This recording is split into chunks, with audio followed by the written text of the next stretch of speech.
O dia era quinta-feira e até então parecia tudo normal, mas o que ninguém esperava é que naquele dia, 7 de abril de 2011, seria um dia chocante e também muito marcante para o povo brasileiro, pois um crime premeditado a uma escola tomou conta das capas e virou assunto principal em todos os jornais do país. Então, com isso, no vídeo de hoje, lhe contaremos a triste história do ataque feito à Escola Municipal Tasso de Silveira, que ficou conhecido no país como o Massacre de Realengo.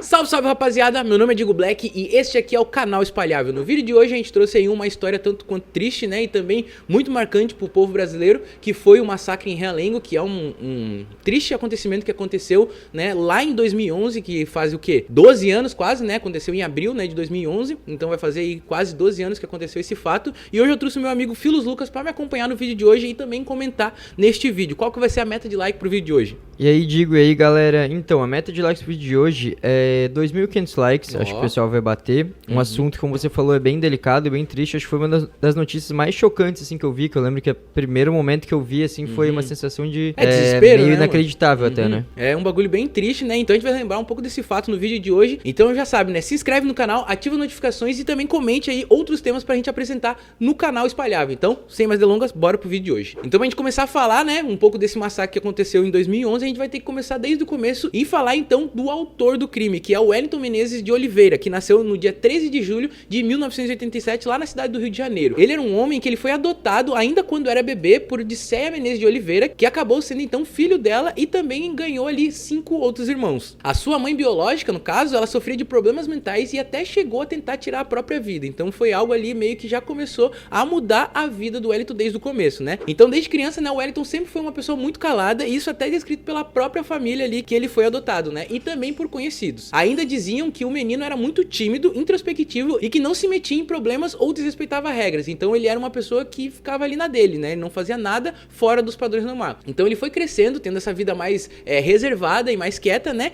E então um dos seus primeiros empregos que o Wellington ele teve foi num lava-jato perto da sua casa. Ele também trabalhou em uma fábrica da Rica Alimentos em Jacarepaguá entre fevereiro de 2008 e também agosto de 2010. E mesmo ele sendo, né, um rapaz quieto, ele começou a progredir nesse seu serviço, né, ali na Rica Alimentos, onde ele passou de auxiliar de serviço para auxiliar de almoxarifado. Então ali na empresa, né, eles perceberam que o Wellington era meio introvertido, que não falava com muito os colegas ali, não tinha uma relação de amizade com os colegas, e todos eles achavam que isso era pela sua timidez, porque eles achavam que o garoto era muito tímido, então por isso não se envolvia ali com os colegas do trabalho. Porém, a sua timidez começou a afetar na sua nova função, porque o auxiliar ali de almoxarife, como todo mundo sabe, né, ele tem que conversar com os outros colegas de setores para saber o que eles precisam no setor, né? Então, se precisa de algum material, se precisa de algum material de limpeza, alguma coisa assim, ele vai ter que se dialogar ali com os colegas para poder exercer a sua função. Então, devido ali à sua timidez e à falta de comunicação com os colegas, né, a sua produtividade começou a baixar e a empresa então decidiu ali que iria demiti-lo, né, por causa da baixa produção dele. Porém, o Wellington se adiantou, né, antes da empresa e pediu a sua demissão. Então, sem ter um trabalho ou como é que eu posso dizer, algo para distrair ali sua mente, isso foi gerando um pouco mais de isolamento dele, né? Ele foi ficando cada vez mais dentro de casa sem fazer alguma coisa. E o que mais ajudou ainda mais pro seu isolamento do mundo, digamos, fora ali da sua casa ou fora do seu quarto, foi a morte da sua mãe adotiva, né? Que ela faleceu no mesmo ano que ele foi demitido da empresa, que foi o ano de 2010. Isso quando ele tinha 23 anos de idade. A sua mãe, a Odisseia, né? Ela era uma testemunha de Jeová, onde até mesmo o Wellington, né, chegou a frequentar ali a religião com ela, mas ele nunca foi adepto da religião. Então ele acompanhava ali a mãe junto nas reuniões da religião, porque ele realmente gostava muito de estar com a sua mãe, né? Então ele gostava ali da companhia da sua mãe e até já foi dito, né, em reportagens que a mãe dele era como se fosse tipo um porto seguro pra ele, que era a única pessoa que ele confiava, a única pessoa que ele tinha ali um diálogo, né, que ele não era tão fechado com ela. Então a sua própria família, né, dizia que ele era muito fechado, né, que nem eu falei pra vocês, e que ele só se relacionava tanto com a mãe ou com algumas pessoas na internet, porque ele não tinha quase nenhum amigo e também não participava ali da vida familiar. E como ele foi ali adotado por uma mulher com mais idade e tendo ali os seus irmãos já casados, né, ele foi tendo um tratamento diferente ali pela mãe, né, que no caso já pensava, né, ela já sabia meio que iria deixá-lo muito cedo devido à sua idade, né. Então era algo que ela já se preocupava como ia deixar ele, já que ele não tinha amigo, ele não tinha meio proximidade ali com os irmãos dele, então ele ia meio que ficar sozinho realmente no mundo, né. Então como eu falei pra vocês, né, a Odisseia é descrita ali como um porto seguro pro Wellington e a morte dela, né, infelizmente agravou ainda mais a sua doença psiquiátrica, que era algo que a família já sabia que ele tinha. No caso, né, ele já até tinha começado um tratamento atendimento ali com o psicólogo, mas foi abandonada ali pelo próprio Wellington. E uma coisa aqui que eu queria destacar pra vocês, que até eu procurei bastante, se eu tiver errado me perdoem, eu quero que vocês comentem aí um site ou alguma fonte viável pra mim poder pesquisar sobre, que é que muitas pessoas, muitos meios de comunicação falaram que ele tinha, né, o Wellington tinha ligação com grupos islâmicos, e foi algo que a mídia ali publicou massivamente ali pra que ele estivesse, né, ligado a algum grupo terrorista ou algo assim, mas no caso ele só tinha, né, como eu falei que ele não foi adepto à religião da Testemunha de Jeová, ele tinha sim procurado outras religiões, que no caso seria o islamismo. Só que então eu falando aqui um pouco da vida do Wellington e como foi essa trajetória dele até o momento do fatídico dia, né, vocês devem pensar que o Wellington era uma pessoa que não tinha muitos amigos, que era uma pessoa isolada e era uma pessoa, tipo, digamos assim, normal e que não poderia fazer nenhum mal a outras pessoas, né? Só que, porém, o Wellington, ele era um ex-aluno da Escola Municipal Tasso de Silveira, que fica ali no bairro Realengo, na zona oeste do Rio de Janeiro. Então, na manhã de quinta-feira, do dia 7 de abril de 2011, ele se dirigiu para essa escola, porém carregando consigo 2 revólveres, tá ligado? Um sendo de calibre 32 e outro sendo de calibre 38. E além, então, de carregar ali os 2 revólveres, ele estava, né, portando ali consigo 2 speed loaders, que são o quê? São uns carregadores rápidos. São aqueles carregadores que você tem a bala, assim, né? Quem mexe com armamento vai saber explicar melhor que eu, mas são carregadores que você põe a bala já direto no... tipo num suporte, tá ligado? E então você não precisa carregar a bala de uma a uma, você só carrega ela rápido pra você ter mais agilidade, digamos, na hora do tiro, né? E que é algo ainda, inclusive, que como eu falei pra vocês, né, que quem mexe com armamento vai conseguir explicar muito melhor. Os policiais disseram que pra poder usar esse speed loader você precisa ter um treinamento, né? Então não é algo pra uma pessoa leiga usar, né? Então no dia, né, o Wellington estava bem vestido e por volta das 8 horas da manhã se identificou ali na recepção da escola como um palestrante que iria conversar com os alunos naquela manhã. E então depois que ele conseguiu, né, o acesso a entrar ali na escola, ele subiu pro primeiro andar e entrou em uma sala da 8ª série, né, que hoje em dia é 9º ano, e que no caso, né, no momento estava ocorrendo a segunda parte de uma aula dupla de português com a professora Leila D'Angelo. E aqui já é um grande erro porque deixaram uma pessoa que não era um palestrante, no caso, entrar, né? Então, por isso Mano, isso foi algo que eu pensei na hora, só que foi algo que, tipo assim, vamos supor, você chega numa escola, você não vai pensar que uma pessoa tá armada, tá ligado? E vai fazer digamos, um massacre na escola. Só que tem outro porém. Não pode, tipo, hoje em dia, no caso, a gente vê que não tem esse passe livre, assim, pra poder entrar na escola. Nem alunos, nem outras pessoas, porque realmente os caras não sabem quem que pode entrar, porque ser, né? Pode entrar... aconteceu mais vezes então, também. Você pode entrar na escola pra poder raptar uma criança, ou até mesmo destruir a escola, né, botar fogo, outras coisas, tá ligado? Então realmente precisa ter uma segurança muito maior dentro das escolas. Então com isso, né, a passagem liberada, o Wellington ele entrou calmamente dentro da escola, entrou dentro da sala sem pedir licença, e então sacou as 2 armas, uma em cada mão, e começou a atirar nos alunos, sendo nos braços e pernas dos meninos, e nas meninas ele atirava diretamente na cabeça, visando então matar somente elas. Segundo as testemunhas ainda, mano, isso aqui é muito absurdo, porque eu tava vendo, né, algumas testemunhas das pessoas que estavam no local, e elas falaram que ele era muito cruel na hora de matar realmente as meninas, onde ele mirava diretamente na cabeça delas e ainda, tipo, digamos, como é que eu posso dizer? Meio que humilhava elas antes de proferir o tiro ali. Então, imagina, devia ser cenas assustadoras, mano, realmente, tá ligado? E ao todo, né, o Wellington infelizmente tirou a vida de 12 pessoas, sendo 10 meninas e 2 meninos. E também acabou deixando, né, 13 pessoas feridas, no qual eram 10 meninas e 3 meninos. Tu pode ver, né, que realmente o alvo dele eram as meninas. As vítimas, no caso, tinham idade entre 13 e 15 anos e o caos e o pânico, lógico, né, que se instalaram rapidamente na escola, onde os alunos começaram a ouvir os barulhos, né, e acharam meio estranho, né, barulhos muito altos. E depois que eles perceberam que realmente eram tiros, todo mundo começou a sair correndo ali do local. Então, tentando se salvar de algum modo, né, as crianças começaram a sair da escola e com isso, né, alguns alunos conseguiram fugir. E um deles, né, que já estava ferido, conseguiu avisar agentes do departamento de trânsito do rodoviário, que era o Detrô, que estava fazendo uma blitz em uma rua próxima à escola. Mano, olha a sorte, mano. Realmente, mano, olha a sorte, tá ligado? Então, nisso, né, policiais militares do Batalhão de Polícia de Trânsito Rodoviário e Urbano, que é o BPRV, que acompanhava ali a ação do Detrô, foram até a escola na tentativa de impedir o Wellington, né? Então, quando eles chegaram, eles viram o caos que estava ali na escola, né? E então entraram pra poder localizar o rapaz. Quando eles localizaram ali o Wellington, eles ainda tentaram fazer com que o Wellington se rendesse, mas infelizmente o rapaz não quis se render. Onde até mesmo o terceiro sargento ali da Polícia Militar, o Márcio Alexandre Alves, de 38 anos de idade na época, né? Acertou 2 tiros no Wellington, sendo um na perna e outro no abdômen.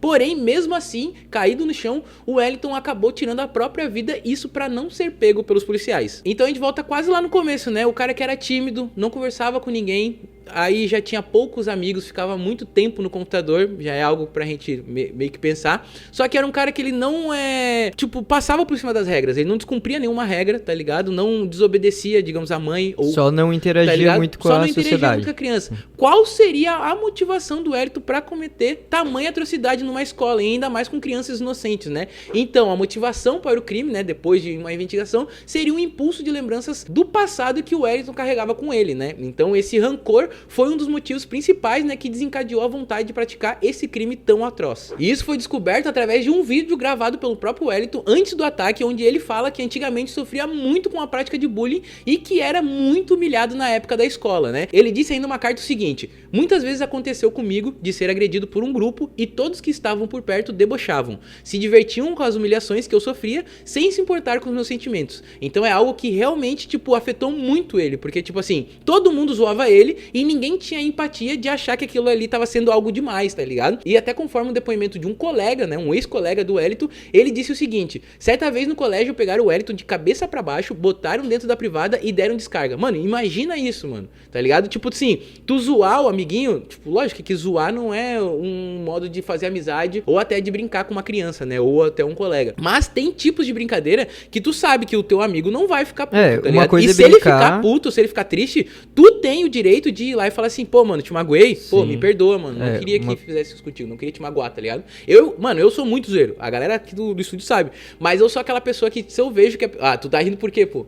Porque eu sou zoeiro demais, né? Mas é que o Luca olhou pra mim. Não sou não. Eu sou aquela pessoa que fala pra pessoa: pô, mano, te magoei, tá ligado? Até o Lucão aqui, eu já falei várias vezes pra ele: pô, mano, tá gostando da brincadeira que os caras tão fazendo contigo? Pô, se não gostar, mano, tem que falar, tá ligado? Uma coisa é também, tipo, brincar, e outra é meio que humilhar a pessoa. Isso, e tu sente, mano, né? Tu sente quando uma brincadeira passa o limite, tá, então tem que ter essa noção sempre, né? Era muito doido. Então, tipo, eu quando era criança, mano, eu era muito chamado de boca, por causa da minha boca grande, tá ligado? E muitas vezes de ladrão de oxigênio, por causa do nariz, tá ligado? Muitas vezes, tipo assim, depois que eu cresci, muitas vezes eu via que era racismo, tá ligado? Porque muita gente, tipo, não era uma brincadeira, eu via que tinha um quê ali, tá ligado? Sim. E muitas vezes eu via que, tipo, o meu primo, por exemplo, o meu primo me xingava de ladrão de oxigênio porque ele queria me zoar, porque ele tava brigando comigo. Aí eu sabia que era uma zoeira porque ele tava brigando comigo, não que ele queria realmente me ofender e me deixar, tipo, puto da cara, tá ligado? Só que o caso aqui era diferente, tá ligado? Então, tipo, ele realmente era muito humilhado, ele era muito massacrado, só que a gente também não quer dizer que ele poderia ter feito o que ele fez, né? Cara, não justifica nunca, né? E ainda segundo, né, o relato do ex-colega dele, ele dizia que algumas meninas ainda ficavam instigando outras pessoas, ou até mesmo elas queriam brincar com ele ou sacanear ele, tá ligado? Então era algo que realmente todo mundo ali meio que se juntava pra fazer maus tratos com ele. Então esses maus tratos aconteceram ainda em 2001. E nesse ano aconteceu o que de histórico no mundo? Aconteceu algumas coisas, mas principalmente foi o ataque às Torres Gêmeas, né? Isso mesmo, tá ligado? Naquele ano aconteceu o ataque do 11 de setembro, né, às Torres Gêmeas, que foi o maior ataque terrorista de todos os tempos, né, que a gente pode dizer, que realmente foi algo surpreendente e chocou todo mundo, tá ligado? Então o Wellington viu meio que uma obsessão nesses ataques terroristas e ele começou a pesquisar muito sobre isso, tá ligado? Outra coisa que também impulsionou o ato ali pro Wellington fazer tal coisa foi que vídeos terroristas suicidas, né, e religiosos fundamentalistas também começaram a entrar ali na lista dele de procura e também de estudos, né, para estudar qual seria a ideologia desses terroristas, né, para fazer tal ato. Então, segundo investigações posteriores ali do massacre, e isso através de uma denúncia anônima, né, eles descobriram que o Wellington havia saído para comprar o revólver, o calibre 32, com 2 homens, né, juntamente ali com 2 homens, sendo que um deles era um vigia desempregado chamado Charleston Souza de Lucena e outro era um chaveiro chamado Isaías de Souza. Ambos os suspeitos ali admitiram, né, ter intermediado ali a venda dos revólveres pro Wellington, né, isso num quiosque perto da casa dele, que ficava em Sepetiba, né. Então, segundo um dos suspeitos, até o Wellington havia dito que usaria a arma ali para se proteger, pois ele vivia muito sozinho, né, então ele tinha medo que alguém tentasse contra a vida dele, até porque ele já tinha sofrido muitas coisas, então os caras ali meio que entenderam o motivo do Wellington, né. E um terceiro homem ainda teria sim, então, participado diretamente na venda, né, esse seria o Robson, que foi o qual forneceu a arma então pro Wellington, enquanto os outros 2 apenas serviam como intermediadores. No caso, os 2 homens ali que intermediaram a situação, depois, né, que foram presos, disseram que se arrependiam de ter feito, né, de ter ajudado o Wellington a comprar, e ainda, inclusive, o Isaías disse o seguinte: se eu soubesse que era pra fazer isso, não tinha participado, porque eu também tenho filhos que estudam, inclusive, numa escola em frente aonde o Wellington morava. O outro homem ainda, o Charles, declarou o seguinte, falou falou: agora infelizmente vou ter que pagar por esse ato, e espero que a justiça faça o que tem que fazer, que ela seja cumprida. Então realmente, né, os caras, como é que posso dizer, não sabiam que ele ia fazer isso, mas infelizmente eles vão ter que pagar, porque eles meio que foram, como é que eu posso dizer, cúmplices, né? Eles meio que forneceram a arma pro Wellington fazer tal ato, né? E o Robson, que foi quem vendeu ali a arma pro Wellington, acabou falecendo, né, no carnaval de 2011, então ele não pôde julgar pelo seu ato. Outra coisa que a polícia fez também na investigação foi que o computador do Wellington ali foi investigado para descobrir com quem que ele se correspondia ali pela internet. E outra coisa foi também que eles acharam o instrutor de tiro ali que ensinou o Wellington a manusear os speedloaders e também os revólveres, onde ele também foi ouvido pela polícia, né? Então em 14 de abril, o homem que vendeu o revólver calibre 38 pro Wellington foi localizado pela polícia e também detido. Ainda com a investigação da polícia, na casa dela foi encontrado 2 vídeos em que ele fala sobre a motivação do crime, né? E ainda todos os arquivos e dados de HD foram recuperados com um programa usado pelo FBI, mesmo que o Wellington tenha tentado apagá-los, né, no dia do crime. E então em um desses vídeos ficou claro, né, que a motivação do Wellington era de se vingar do bullying que ele sofria na época na escola. E então no dia 15 de abril as autoridades divulgaram um outro vídeo gravado pelo próprio assassino, no qual ele descreve toda a sua preparação para o crime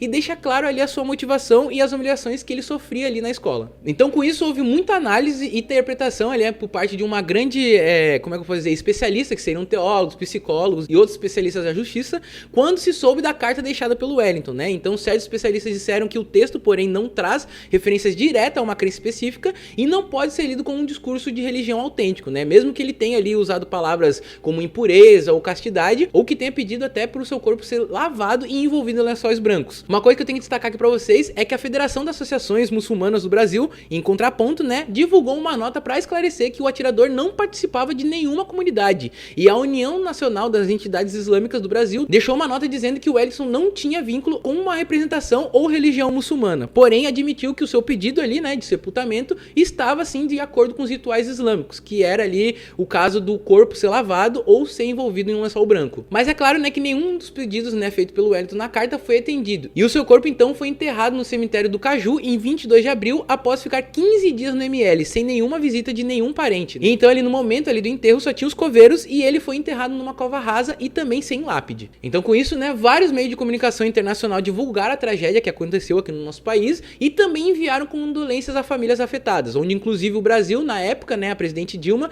declarou luta oficial de 3 dias no país. Infelizmente esse foi um episódio no Brasil que jamais será esquecido e é algo que sempre será lembrado e choca as pessoas, né, porque foi um ato de atrocidade contra as crianças inocentes e até, como a gente falou, né, numa escola onde ninguém vai perceber ou ninguém vai pensar, né, que uma pessoa vai chegar com um sorriso no rosto, falando calmamente, vai sacar 2 revólveres e vai fazer o massacre que aconteceu nesse dia. Infelizmente esse tipo de coisa continua acontecendo, né? A gente vê recentemente, acho que teve no Espírito Santo, se não me engano, na Bahia também, teve ataque à escola. E claro, tem, por exemplo, os Estados Unidos que a gente vê, assim, com uma frequência que é assustador, muito né? grande, mano. Muito lá grande o mesmo. cuidado tem que ser ainda maior, mas claro que muita coisa parece que não dá certo lá também, porque... Pô, e é muito doido porque lá os caras já tem outra segurança. Eles têm, tipo, porta, aquele bagulho de metal, né?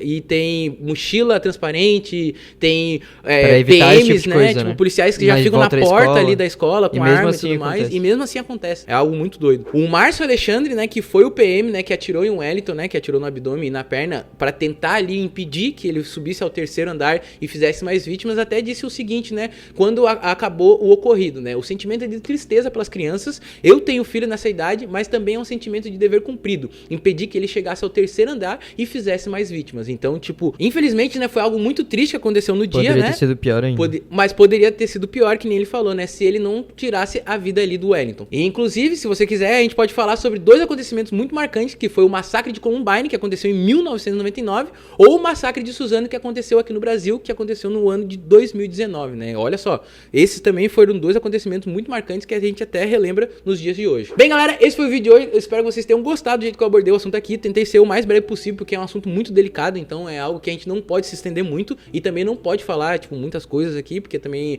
as famílias ainda têm o luto até hoje, até os dias de hoje, que é algo que nunca vai ser, como é que eu posso dizer, superado, né, mano? Porque realmente a morte de um ente querido é algo que a gente não supera, tá ligado? E mais desse jeito ainda, pô, é algo que gera muita revolta e a justiça ainda, tipo, nunca vai ser cobrada da forma que devia ser cobrada, né? Então eu espero que vocês tenham gostado do jeito que eu abordei o assunto aqui. Comente aí qual assunto vocês querem que a gente apresente aqui no canal Espalhável. Deixe seu like, se inscreve no canal e também ativa as notificações para não perder nenhum dos assuntos que a gente solta aqui no canal. Beijos, abraços e tamo junto.